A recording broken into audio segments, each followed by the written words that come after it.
another So episode. go ahead and ask Tom all the things that you tried to ask before we got started, which ruins the whole spontaneity of the whole stupid show that we're trying to do. All right. Now ask him. Let me intro the show. Okay. Welcome to Stand Up Memories, everybody. I'm Peter Bales. This is Jackie the Joke Man Martling, and we have a great guest. I mean, a great guest, a very well-known. Maybe the most unique background of all the shows we've done. This is Tom Cotter, ladies and gentlemen. This is Tom Cotter. Thank you for being here, Tom. Comedian, coming to us from Florida with a background where he is essentially an angel with a halo over his head. Very ironic, given his own personal behavior over the years. True. And an angel with a baseball cap on. With a baseball cap on. Yeah, I have not showered today. I'm trying to spare your viewers the joy of seeing that. We can understand that. Well, thank you for doing the show. We appreciate it. And what? Jackie, go ahead. The whole thing about his wife and the whole. His wife is also Carrie Louise, a terrific stand-up comedian. We're going to have her on in the future, and she'll be able to rebut everything that Tom says in today's show. And no, you're going to tell him the whole thing about having the people write in whether they liked him or her better. Yeah. Write in who is the better guest. Because if we can do anything to undermine your marriage, Tom, we will. I'm sure he's totally capable of doing it himself. I am. We're all good at that. Now, I've worked with Tom many times. He's got a unique act that is also unstealable because it's his style. There's nobody with his style. And you're so successful, and you have a great family with kids. And you're busy, man. You travel. That's a challenge with a family, right? Now let's start there. It was when they were really little, the kids. When I used to do cruises, I was on cruise ships for 8 years, and I would pack the night before, and I would put my big duffel bag or my rollerboard by the door because I was in a coma in the morning and I had an early morning flight, so I just wanted to get up, grab my bag, and leave. And the kids, the twins, were like 3, and they'd see my bag by the door, and they already processed that meant Dad's out of town for a week. And so they'd sit on the bag and scream, and it was very unfortunate. I had to hide the bag. But wait a minute. Now, when you say a week, do you mean a week? You weren't one of those guys that went out for like a Minervini type. Richie Minervini is another comic who goes for 8 weeks, 12 weeks. You go for a week and come home. Perish the thought of that. Yeah, and a week was enough, Jackie. A week was too long already. I went with one time. I went with Minervini, and I think we circled the Bermuda, and I was ready to kill myself, and that's just being with Richie, let alone the cruise. No, but seriously, it's it's a little. I'm sure you're well taken care of, but back then, like 30 years ago, we're the one we did, the dancers in the show slept in hammocks. They were in hammocks, and it seemed like it was the engine room. I'm like, hey, I'm in show business. You know what I mean? All right. Well, Tom is on classy ships. Can we? But you know what? Hammocks. I understand that, but I've always said the same thing. You go to do a gig, Zanies in Nashville, and you get low rent hotel, motel. But then you get to where you're doing really well, and all of a sudden you're staying at the Four Seasons. It's a bed and a TV. You're still away from home. You're away from everybody. It all boils down to a bed and TV, if you can handle that or not, I've never been a diva. I'll stay anywhere. I used to live in a fraternity in college, so I can sleep anywhere, anytime. I don't need luxury accommodations, just as you say, Jackie, a bed and a TV and a shower. That's all I really need. I'm low maintenance. And on the ships, some of the lines you would sleep in the crew area, like you were a rented servant. And then sometimes you get a guest cabin, which is much nicer. So obviously I prefer the latter, but back then I would take anything. I'd take a rowboat. It's a roll of the dice, right? You're not sure what, Yeah, depending on the line and everything. And I'm glad I'm not on them anymore, to be honest with you. Okay, now, where did you go to college? I went to Denison University, which is in Granville, Ohio. Denison University, another comedian. Have you heard of that? Yes, it's a big school. Joe Bolster, I believe. Joe Bolster is not only a Denison alum, but he's in the Athletic Hall of Fame. He's quite a gifted runner as well as He a is. A long He distance is. runner, right? Joe Bolster Yeah, used to run long distance. He's a great comedian, by the way, folks. He used to run with me in Riverside Park. I used to die. And Joe, You used to as a run? machine. I never you know have that. no idea what an athlete I am. No, neither do you. You were a runner? I used to. Did you run on the Locust Valley track team? Actually, I was in the library club. But Yeah, that's another story. Yeah, I can see Now, you. we The have exercise you got was moving the chess pieces. Now, where did you start?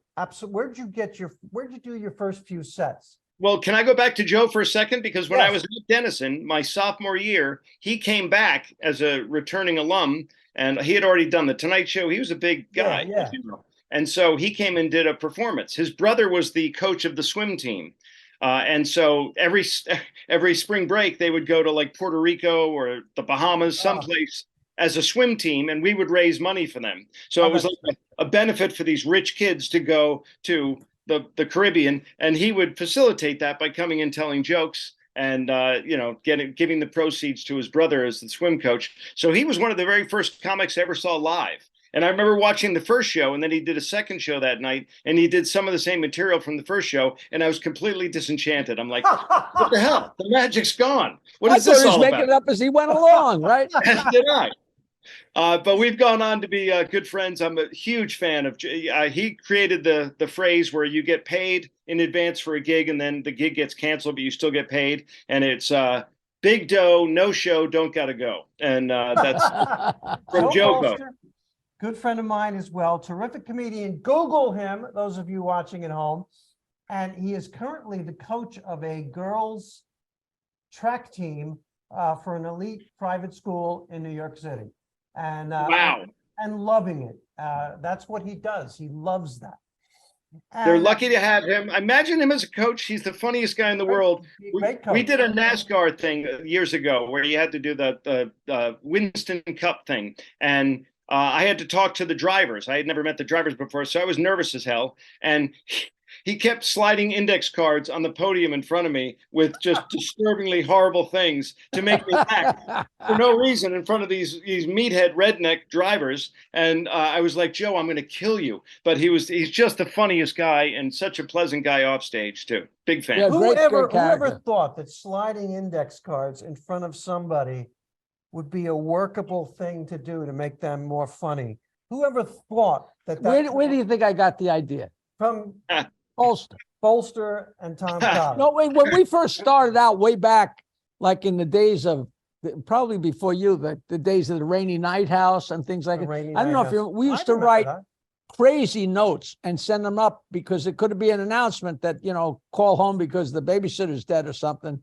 Yeah. And, and we'd write the most horrible stuff. And the idea was to try and screw up the guy on stage. But that lasted what, like a year or two? Yeah. And that died out. But God, that was, it was the only thing that was fun about those horrible shows, Oh, yeah.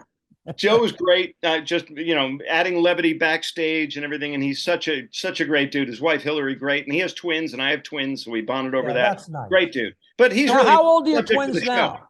now? My twins are in college now. They're sophomores at University of Rhode Island. All right. Wow. Boy and girl, boy. 2 boys. But we Wow. don't, you can't judge someone's gender now, as you know, Jackie. So they were born male. So they match.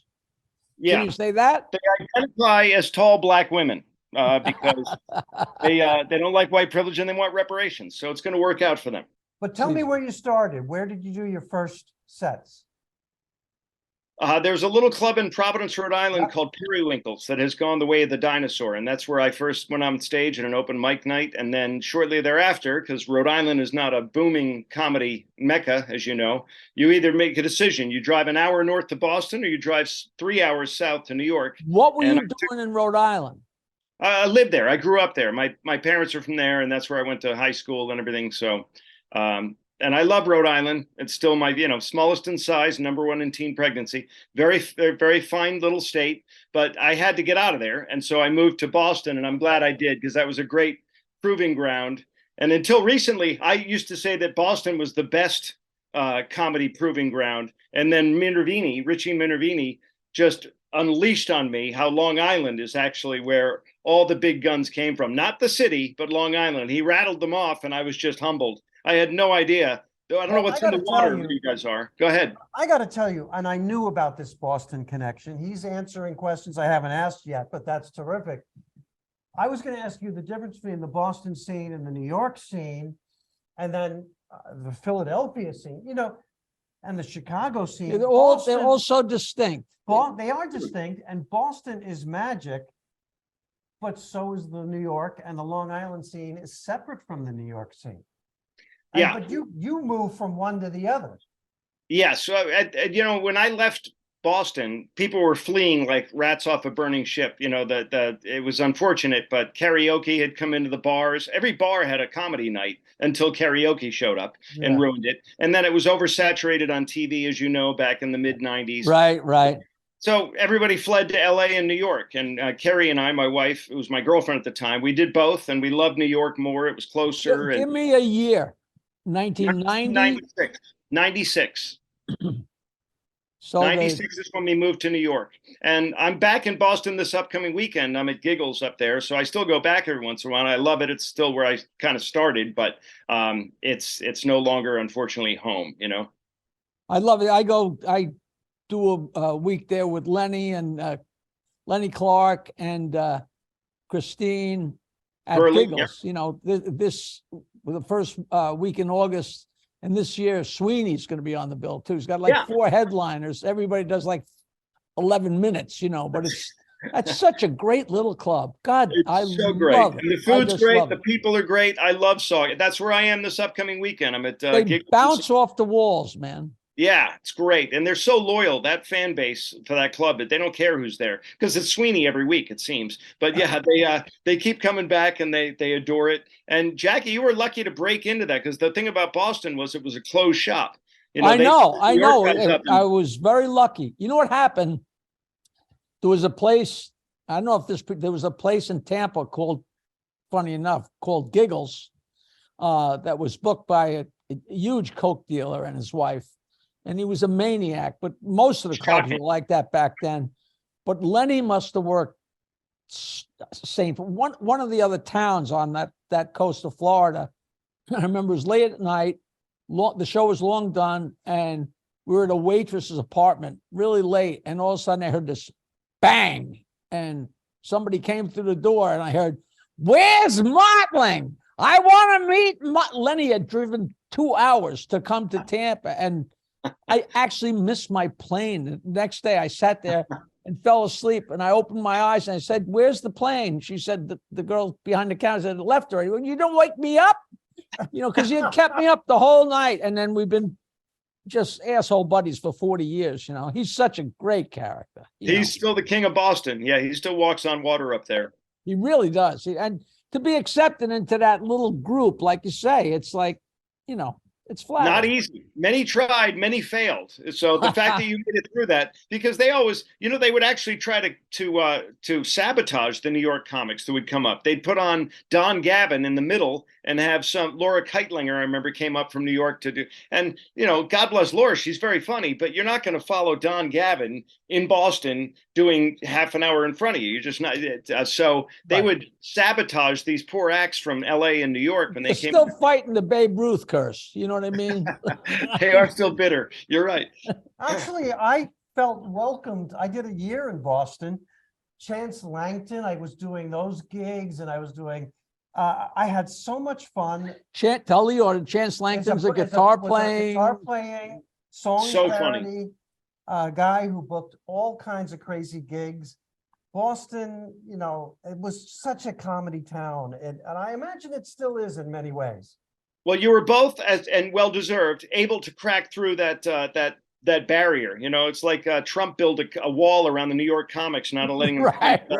But my strategy was not to be very good and not threaten any of the Boston comics. So that really worked for me. Well, I got to the point where I could actually tell people how much I hate Bill Blumenreich and still get work in Boston. So that's a whole level. Well That's an inside joke. You have to explain it to Bill everyone. Blumenreich is 300 pounds of shit in a 200-pound suit. That's the best thing. I That know you clarifies can't it. curse, but he actually got me my biggest paying gig of all time. And he's just an oddball, not among oddball people, which is what comedy bookers and show business bookers are. He is in a class or lack of class by himself. That's all. Enough said. Our audience at home is going to be interested in what America's Got Talent did for your career. And you've got to have good things to say about that. I don't have to. I No, do. you don't have to, but Yeah. I mean, That's his way to beg. Yeah. no, but I mean, I think you know what? Explain how that worked. I mean, a lot of Well, you guys know we all do for what we do. You want exposure, and Right. if you're not on a sitcom, there are very few other options for primetime network exposure. We all do late night, but if you do late night, if you're doing Conan or Letterman, it's 5 million people if you're lucky. That's the demographic, and they're falling asleep. You're the third act, you're only on the show, so it's really not an honest 5 million. They are naked, many of them watching you, but still they're half asleep, and so it's not the same as our worst demographic. My season, which was season 7, was 13 million, and that was for a rerun. We had 20 million because we had Howard Stern on that season, and we had Sharon Osbourne and Howie Mandel were my judges. Nick Cannon was the host, and so the numbers were through the roof. Plus, that same summer, the Olympics were on NBC that summer, so there was a lot of cross promotion. So I get very lucky to be on the show that season. Just a great, perfect storm, and it's been great. That following is so loyal. The people who love that show are very, very loyal to the people who are on the show. So thank God it's still, moving the needle. And they've been kind enough to have me come back. I've been back a bunch of times. Those people just keep buying tickets, thank God. And so it's a positive. It's all positive. I mean, I don't have much negative to say about it. Good. I mean, it elevated your career, your money, your bookings. What could possibly have been negative about Well, it? I mean, you were runner-up. Who did you lose to again? I think Peter Bales, who I lost to. You're going to humiliate me, and I will allow you to do don't that. say who I did came you in lose second to. to a dog act. Listen, did you hear what he said? Say it again. Who'd you lose to? I was the top human finisher my season, but I lost to a dog act. I was the only dog act that's ever won that show, beat me that season. So I'll get over it. You don't follow children and you don't follow dogs. Don't you read the books? Who said that? W.C. Fields famously said that. Could not have been more accurate. Dog act? Yeah. Well, the dog didn't tell jokes. Well, it was 23 dogs, first of all, so it was unfair. Second of all, many of them are dead now, so I feel like I won in the long run. But I got to tell you how I didn't know that. This is so funny. Yeah, well, funny to you, perhaps. But it's still, when you come in second to a dog act, you do feel like number 2, and I will get over it one day. But it still hurts a little bit. I called the home the other day, and I said to my wife, "What's the weather up in New York?" And she said, "It's raining cats and talent show champions."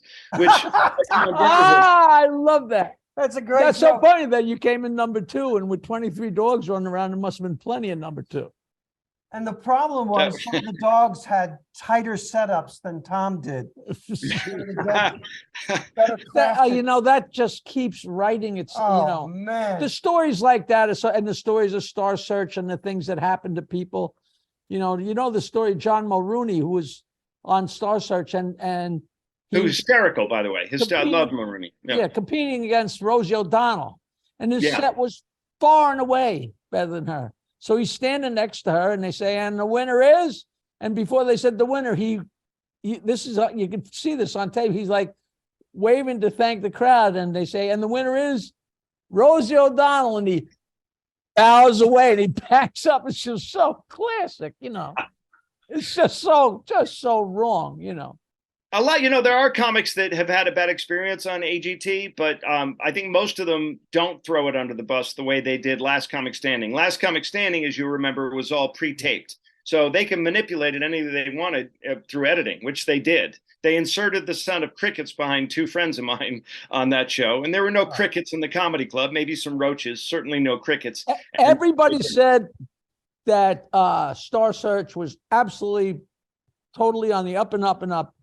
And I shouldn't have won because it it was for young people, and I looked 1,000 years old, but I got 3 stars, and the guy I competed against got 3¼ stars.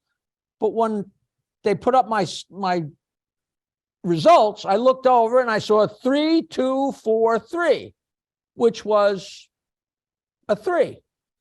And then when I watched it on TV and they showed the results, there was 4 3s. Like that, how prearranged can anything be? You know, just that. Yeah. It's just So- it's now who was Carrie? I always forget. Bo Bice came in second on one of those shows. Oh, that was America's Got Talent? that was either The Voice or American Idol, I think. Right? That wasn't a comic, was it? Was Bo a comic? No, he was. Oh, maybe it's American. Carrie Snodgrass. Carrie Snodgrass. Some huge. All right, I'll shut up. So some huge. She's huge country singer now. But Carrie Underwood. Carrie Underwood. She Was beat that Bo was Bice. Idol. That was American Idol, but it's the same company. It's Simon Cowell owns all these things, and he's the new Aaron Spelling because he owns all those franchises in all those countries, and they're always in the top 5 in every country. So he's just printing money right now. The new Aaron Spelling. Does he have a daughter with a horse face? He might. Who knows? Okay, now let me try to get back on track here. Sorry. A lot of new comedians are watching. Aren't you going to offer him a free spot on your comedy college? Take Oh, it. I teach comedy, and we If talk you about. would like to brush up a little bit, God knows I need it. I know Peter Bell's the only guy I know who sells history books after a show. Nobody else does that. And I watched him at Dangerfields make a fortune just standing out there selling history books to people who didn't look like they ever read a book in their lives. And he's I making think a they buy them because they really can't believe it. You know, I don't think people realize how funny the Reformation can be when you really nail those bits. At a how comedy did club. I wind up sitting here with you? All right. But we've got Tom Cotter here with his unique style. Yeah. A master of the language, I might say, and using that to get laughs. It's so great to have you. If you can do those TV shows, you heard it from Tom, do them, because you never know what's going to happen. I tell everybody that. You know, Joe Matarese complains about his experience on that show, but, you know, he didn't make it. The first episode, he was on in front of the celebrity judges, got a huge standing ovation at the Hammerstein Ballroom. 20 camera shoot. His wife and kids come up on stage and hug him while the crowd is going crazy. And the next episode didn't go so well. But that tape from the first one has kicked open so many doors for him. That tape is magic. So what was his complaint? That the second one didn't go well? Yeah, the second episode back then, and they did it to us too, they have no audience in the theater. And that's how they thin the herd, because you can't really eliminate someone who got a standing ovation. But you can if there's no audience response. So they tell the judges to be stoic, which they are. They just stare at you like the Last Supper, and you do your act, which is brutal because you're doing stand-up with no response. But he let it get in his head. I knew it was coming, and I just said, okay, I pressed play, spit the stuff out, and we moved on. But it got to him a little bit. But his career's great, and that tape has done wonderful things for him. And so, but the show is BS. It's always, But you that know, is such Corey a mind Gahaney is a game for great them comic. to do that to you. You know, that's such a mind game. Yeah, I know. But I'll tell you, It is creative. Yeah, reality is never reality. Joe Matarese, Google him, terrific comedian. But Tom Cotter, now you travel a lot. You Great come to comic. Long Island. You come to Long Island and play at your I do. favorite. I'm coming out to Governor's soon. I'm out in Governor's in May, I think. All right, he's going to be at Governor's here on Long Island in Levittown. He travels everywhere. He is a success story, Tom Cotter. Without taking your class. Without This never is took a my class. farce. I know he never took my class. He managed to get it together on his own. I'm wondering how he managed to get on the show without doing your stupid class. Well, I don't know. We're honored to have Tom Cotter. Thrilled. Now, that's the real Tom Cotter. I didn't take I Peter's didn't class. think you could top the angel, and you Yeah, just well, topped the Here angel. it is. That is. I more took Peter's appropriate. class because I didn't. I didn't take your class, but I cheated off the Asian kid who took it. So I feel like I took your class. All right, everybody watching, listen, you got to go see Tom Cotter live.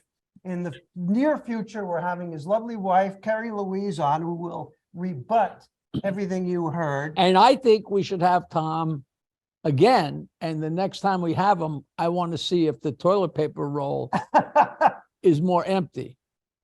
All right, Tom, we want to invite you on again because you're so much fun. I'd be And, honored. oh, well, this has been terrific. And thank you, Tom. Thank you. Now he's in, what is that, prison? Sure. God. He's in prison. I get a lot of these. These are great. We can do this all day. I love it. It's so fun. That's the best of all. Oh, that's my girlfriend. Oh, Alice? Girlfriend? we're going to close, but Jackie kissed Florence Henderson in a film. I French kissed her for a whole afternoon. Wow. The only thing better than that would be like I Dream of Jeannie, but I don't know anybody could do that. All right, Anyway, we're gonna- gentlemen, okay, so now, good to be on with you. It is We're always, gonna- it's always a peeing contest, isn't it? No matter Okay, what. He got me. We're going to, fortunately, we're out of time. That was Thank beautiful, God. Tom. Tom Cotter, thank you so much. Jackie the Joke Man Martling here. I'm Peter Bales. This has been Stand Up Memories. Thank you, Tom. We'll see you again. Thank you, guys. It was an honor to be on with you. I appreciate it. And tell Mike I said We loved thanks. it. We loved it. You were great. Take You were care. great. Thanks, Bye-bye. guys.